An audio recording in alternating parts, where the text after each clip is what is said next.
В Верхневилюйском районе в селе Харов в ходе санитарно-эпидемиологического расследования отобраны пробы продуктов и воды. Напомним, в период с 13 по 15 июня у 21 человека была зарегистрирована острая кишечная инфекция.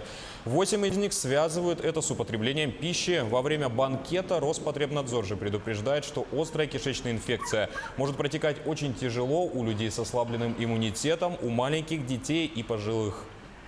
В летнее время, особенно когда жарко, сроки хранения готовых блюд, они сокращаются.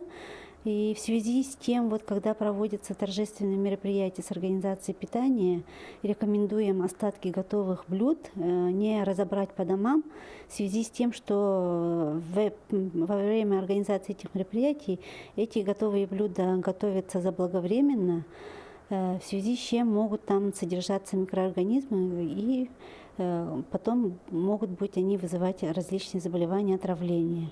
Кроме того, необходимо соблюдать личную и общественную гигиену, чаще мыть руки. Особенно скоропортящуюся продукцию необходимо покупать в установленных местах.